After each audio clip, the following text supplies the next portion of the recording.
Capítulo 10. A palavra da profecia. Temos recapitulado uma porção de evidências. Vimos que seitas religiosas sob a direção de Satanás têm, ao longo da história e em todas as partes do mundo, se voltado para o sacrifício humano em uma tentativa de operar sua própria salvação. Temos visto que até mesmo as pessoas bem educadas e supostamente civilizadas de hoje podem ser levadas por Satanás à prática do sacrifício humano. E temos visto clara evidência de que muitos grupos dentro do movimento da Nova Era não apenas se abrem à orientação de Lúcifer, mas também convidam ativamente sua intervenção em sua vida por intermédio da bruxaria, xamanismo e canalização. Temos notado que a ênfase da Nova Era em reencarnação e monismo conduz à desvalorização da vida humana individual e que outros movimentos e influências da sociedade também tendem a esta desvalorização. Mas isto ainda parece um pouco artificial para predizer que o sacrifício humano pode retornar como uma parte aceitável da vida no modo de agir, a menos que você realmente compreenda a história e esteja pronto a reconhecer que nenhuma de suas guerras poderia ter sido travada se os agressores que iniciaram cada guerra não tivessem estado dispostos a sacrificar a vida de outrem para seu próprio proveito. A menos que você possa ouvir um eco de sacrifício humano nas sentenças de morte que ressoaram através das penitenciárias e campos de concentração alemães. A menos que você reconheça, na filosofia dos oficiais que condenavam prisioneiros ao que Alexander Solzhenitsyn chama de arquipélago Gulag, a antiquíssima mensagem de que alguns devem sofrer para a melhoria das massas. A menos que você saiba ler nos olhos dos soldados vermelhos chineses, e de Pol Pot, e do Ayatollah Khomeini, e dos líderes do exército republicano irlandês, e dos assassinos de aluguel dos cartéis de droga colombianos, e dos pistoleiros pré-adolescentes de Los Angeles aquela mesma mensagem de que não importa que alguém morra, contanto que isto signifique que eu possa sobreviver e prosperar, a menos que, resumindo, você se dê conta de que é fundamental para a natureza humana preservar-se a si mesmo à custa de outros. E a menos que você perceba que Satanás é um especialista em afiar esta característica básica do ser humano para matar desde que ele a usou tão eficazmente para seduzir Caim e destruir Abel, alguns argumentariam que as matanças que tenho citado não se ajustam sob o cabeçalho de sacrifício humano, porque não são, ou não foram tentativas religiosamente motivadas para apaziguar ou satisfazer a um Deus. Mas na religião que motiva o que eu creio ser sacrifício humano nos dias modernos, o ego é o Deus. Precisamente como é na doutrina da Nova Era, e em todos estes Satanás é o tocador de flauta que toca a melodia, toca a música sob a qual marcham os assassinos. Ele não se preocupa se as pessoas são mortas por traficantes de drogas ou manifestos satanistas. Seu objetivo é depreciar a vida humana ao ponto em que as pessoas sejam mortas e o respeito do assassino pelos seres criados por Deus seja destruído. Os 5 ganchos do movimento da Nova Era. Satanás propiciou uma estratégia de 5 ganchos ao movimento da Nova Era para ajudar a derrubar as barreiras da sociedade ocidental contra o sacrifício humano. 1. O primeiro gancho ensina ao povo que realmente não existe tal coisa como bem e mal, que há apenas uma força que tem ambos os lados, o lado escuro e o lado luminoso. 2. O segundo gancho se intromete em nosso reconhecimento da nossa natureza inerentemente má e egoísta, persuadindo as pessoas de que interiormente elas estão naturalmente cheias e controladas pelo lado luminoso da força. Os que aceitam esta mentira se esquecem de sua necessidade da graça divina para transformá-los e estão inconscientes de que, a menos que sejam mudados no âmago da alma, concordarão prontamente em sacrificar a qualquer que pareça estar obstruindo seu caminho para o sucesso ou cuja sobrevivência possa comprometer sua própria prosperidade. 3. O terceiro gancho quebra a resistência humana em seguir a orientação direta de Satanás, ensinando que o caminho para a verdadeira iluminação é voltar-se para dentro de si mesmo e procurar guias espirituais. Satanás pode falar aos canais da Nova Era tão bem como aos satanistas a quem ele já ensinou a praticar o sacrifício humano. 4. O quarto gancho se intromete em nossa compreensão do significado da vida, levando-nos a crer que o nosso corpo atual é apenas um em uma longa série de encarnações. O sacrifício humano pode ser o resultado natural deste sistema de crença, Porque é muito natural que uma pessoa que perceba estar atolada nesta vida em um errôneo sistema de crença deva ser liberada para assumir um novo corpo no qual tenha melhores condições de alcançar a iluminação. 5. O quinto gancho chama a atenção das pessoas para as antigas religiões da natureza, muitas das quais incluíam o sacrifício humano, como sendo mais naturais e benéficas do que o cristianismo para os seres humanos em geral, para as mulheres em particular, e para a ecologia do nosso planeta. Mas significa isto necessariamente que podemos esperar que o sacrifício humano outra vez se torne popular? A profecia e o futuro. É sempre arriscado tentar predizer o futuro. Mesmo a tentativa de interpretar as profecias bíblicas para estabelecer detalhes específicos é um pouco arriscada.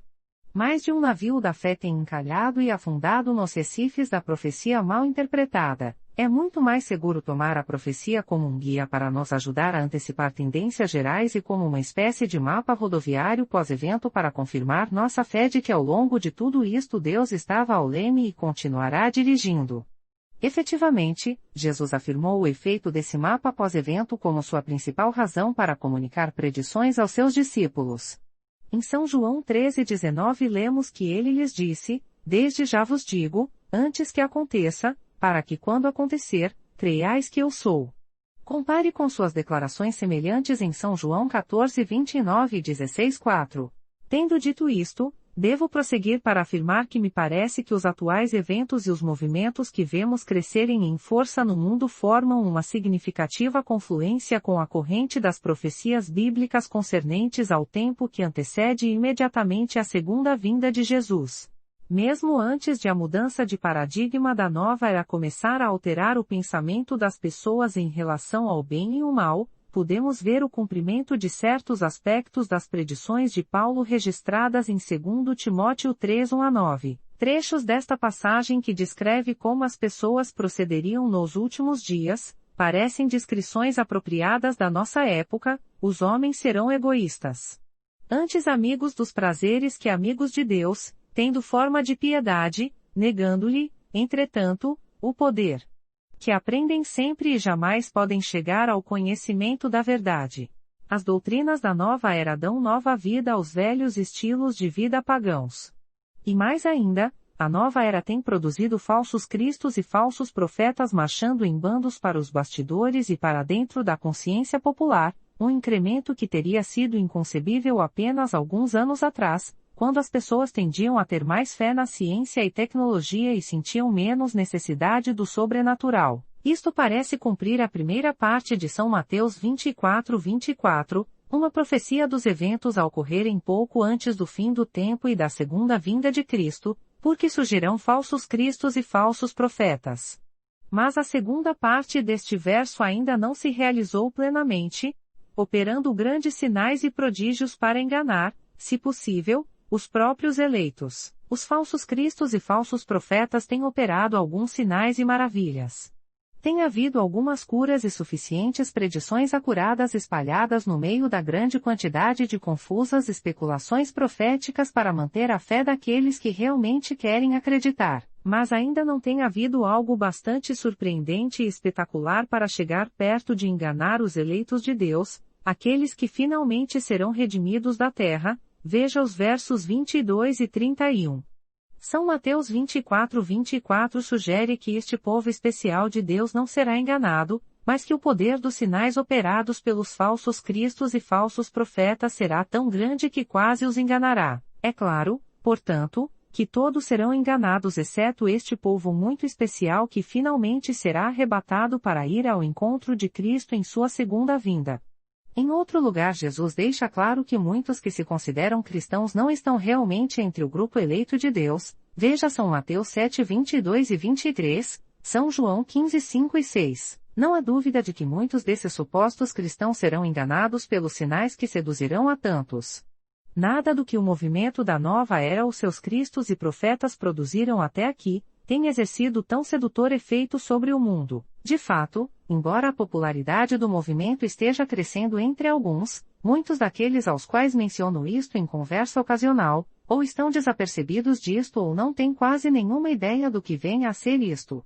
O que não equivale a dizer que a filosofia do movimento não tenha alterado seu pensamento, muitos têm absorvido ideias da nova era sem se dar conta de onde vieram as ideias. E a reação cristã ao movimento da nova era até este ponto tem sido mais um retrocesso do que uma vitória para a estratégia de engano de Satanás. Livros em grande quantidade estão saindo dos prelos cristãos, advertindo contra a sedução do movimento da nova era. Esses livros estão sendo lidos amplamente, e seus autores são convidados para dirigir a palavra a grandes reuniões de cristãos. E assim, enquanto as forças de Satanás estão fazendo progresso para atingir um engano que desencaminhe a todos, exceto os eleitos, o movimento da nova era parece quase contraproducente. Atualmente ele não está nem mesmo fazendo decididas incursões entre os cristãos nominais, embora alguns ensinos da nova era tenham sido aceitos por certos grupos cristãos. Depois de ler livros da nova era e entrevistar muitos crentes da nova era, concluí que muitos dos conversos do movimento vêm dentre aqueles que basicamente rejeitaram o cristianismo antes de se tornarem conscientes das ideias da nova era. O que, portanto, poderia ser o mais profundo, o mais forte engano que Jesus previu? Creio que será o produto da junção da nova era com outros importantes movimentos que hoje estão obtendo a adesão de muitos. Duas outras importantes profecias bíblicas me ajudam a compreender como isto poderia acontecer. O último grande engano. Em sua discussão do fim do tempo, Jesus se absteve de desvendar exatamente que grandes sinais e prodígios dominariam aqueles na igreja que não se acham tão firmemente arraigados que não possam ser movidos. Todavia, depois da sua ascensão, Jesus revelou os detalhes deste engano aos apóstolos Paulo e João. João nos dá o primeiro vislumbre do que irá ocorrer nos dias finais antes que Jesus volte para pôr um fim à história conforme a conhecemos e estabelecer o seu reino eterno. Filhinhos, já é a última hora, e, como ouvistes que vem o anticristo, também agora muitos anticristos têm surgido, pelo que conhecemos que é a última hora.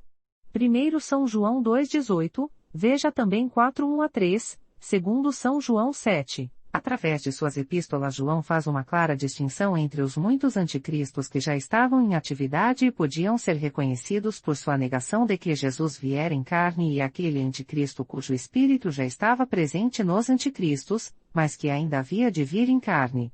O apóstolo Paulo desenvolveu o mesmo tema, mas em termos diferentes em sua segunda carta à igreja de Tessalônica. Concernente ao dia do Senhor, o dia da volta de Cristo, escreveu ele: ninguém de nenhum modo vos engane, porque isto não acontecerá sem que primeiro venha a apostasia, e seja revelado o homem da iniquidade, o filho da perdição. 2 Tessalonicenses 2:3. Duas coisas são especialmente importantes neste verso. Primeiramente, ele salienta que Paulo, como João, espera um específico homem do pecado, anticristo, que apareceria no fim do tempo.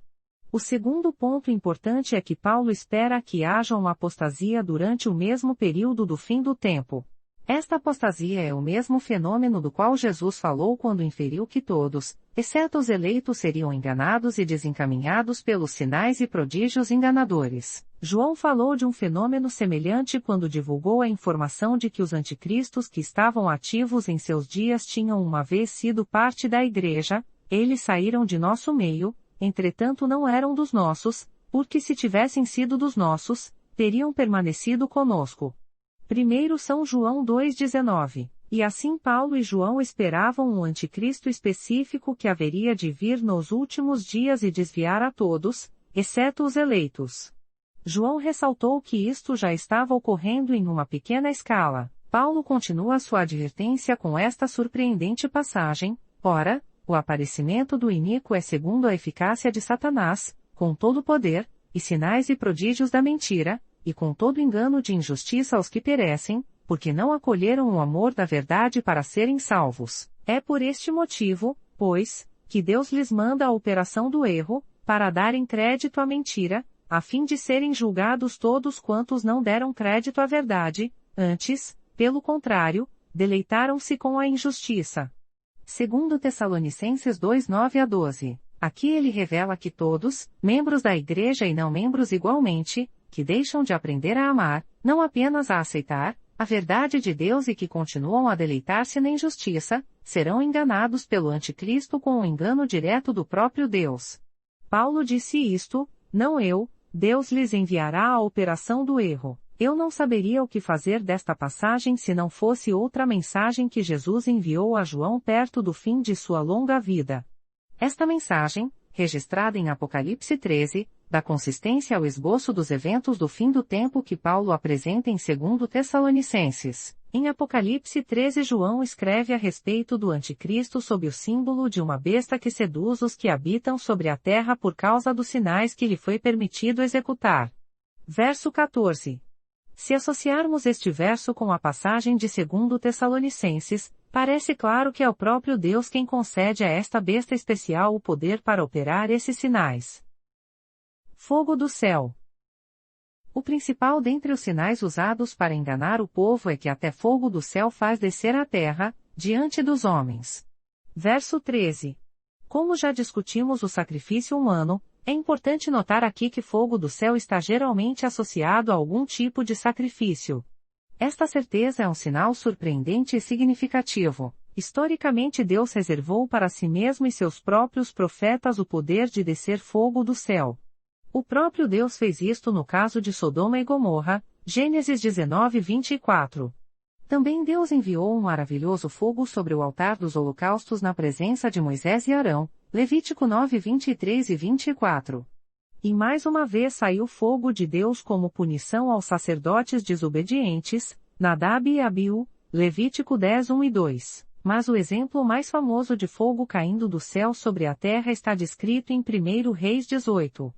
Naquele bem conhecido incidente, o profeta Elias propôs uma prova diante do povo de Israel para provar a quem eles deviam adorar, Baal, o suposto transportador de relâmpagos, ou Javé, o Deus que se havia revelado a Abraão e Moisés, e que havia tirado Israel do cativeiro egípcio. Elias desafiou os profetas de Baal a fazerem descer fogo do céu. Tendo eles falhado, Elias embebeu de água ao altar do Senhor e depois fez uma simples oração. Instantaneamente caiu fogo do Senhor, e consumiu o holocausto, e a lenha, e as pedras, e a terra, e ainda lambeu a água que estava no rego. 1 Reis 18:38. Este é o caso em questão que torna importante o sinal de Apocalipse 13, porque a capacidade de descer fogo do céu sempre foi vista como um sinal que Deus revelou para si mesmo. Quase todos os cristãos, e judeus e muçulmanos, sabem disto. De sorte que quando Deus permitir que a besta anticristo opere este sinal, muitos que se tornaram cristãos mas que nunca aprenderam realmente a amar a verdade de Deus e a cavar fundo em sua palavra e a entesourá-la acima de tudo mais, serão enganados. Pensando que estão adorando o Deus de Moisés e Elias, acabarão se curvando diante do anticristo. Mas o que tem tudo isto a ver com a restauração e popularização do sacrifício humano? O elo de ligação não é óbvio, a menos que você compreenda a base sobre a qual Satanás tem tipicamente persuadido as pessoas a iniciar o sacrifício de seres humanos, veja o capítulo 3. Quando os astecas sacrificavam 20.000 vítimas por ano, era para alimentar e dar força aos deuses que eles adoravam. Um dos mais importantes dos seus rituais era a cerimônia do Novo Fogo, em que uma vez em cada 52 anos eles tinham de apagar todos os seus fogos e reacender um novo fogo. Eles acendiam este novo fogo no peito de uma vítima humana cuja vida era sacrificada para dar força ao sol. Notamos no capítulo 5 que alguns no movimento da Nova Era já estão chamando a Terra de uma deusa sob o nome de Gaia e que outros estão exigindo um retorno ao politeísmo. É possível que também o Sol logo volte a ter o status de Deus? Uma conversa que tive recentemente em Trinidade com um devoto hindu, indicou-me que entre alguns hindus, mesmo aqueles que vivem no mundo ocidental, o Sol nunca perdeu este status. Outro importante elo de ligação vem do fato de que a maioria das vítimas sacrificais através dos séculos, quer seja nas aldeias das ilhas do sul do Pacífico, quer seja em Tenochtitlan, ou no Coliseu Romano são escolhidas dentre aqueles que eram os inimigos dos que ofereciam o sacrifício, e por extensão, inimigos do Deus. O grande plano de Satanás de lançar deuses fúteis e imaginários uns contra os outros a fim de provocar guerras e sacrifício humano tem sido bem sucedido durante milênios. Isto ainda funciona em lugares como o Líbano e Irlanda do Norte, onde as pessoas imaginam que estão servindo a Javé ou Alá, transformando outros seres humanos em estilhaços. É realmente muito artificial, então, imaginar que Satanás, até certo ponto no futuro, procurará restaurar o culto baseado no sacrifício literal de cristãos que recusem dobrar os joelhos diante dele? Jesus, que deu a João o livro do Apocalipse, não achou que isto fosse muito forçado ou artificial, e lhe foi dado, a besta anticristo, comunicar fôlego à imagem da besta, para que, não só a imagem falasse, como ainda fizesse morrer quantos não adorassem a imagem da besta. Apocalipse 13:15. É possível, ousaríamos dizer provável, que Satanás esteja, neste mesmo momento, comandando as forças que um dia em breve supervisionarão um plano para começar a execução sistemática, como sacrifícios humanos, do único povo que não tem sido enganado por seu plano magistral, os verdadeiros cristãos que aprenderam a amar a Deus e sua verdade mais do que a própria vida? Poderia tal plano ser levado à execução em nosso mundo moderno? Se é assim, como pode você evitar ser enganado pelo mais experiente enganador do universo? Como pode você assegurar que estará entre os eleitos que não serão enganados quando o fogo começar a cair? Só imagine. Como afirmei anteriormente, é perigoso tentar fazer aplicações específicas das profecias. Contudo, podemos ver contornos gerais dos eventos. O que tentei fazer no capítulo seguinte foi pintar um possível cenário ou sequência imaginária de acontecimentos futuros. Iniciando com os lances gerais da história e da profecia como minha estrutura, tentei então preencher os detalhes, acontecimentos imaginados, para dar vida ao enredo e ilustrar o que poderia ocorrer. Quero declarar enfaticamente que não estou prevendo que os eventos ocorrerão precisamente da maneira como os tenho descrito.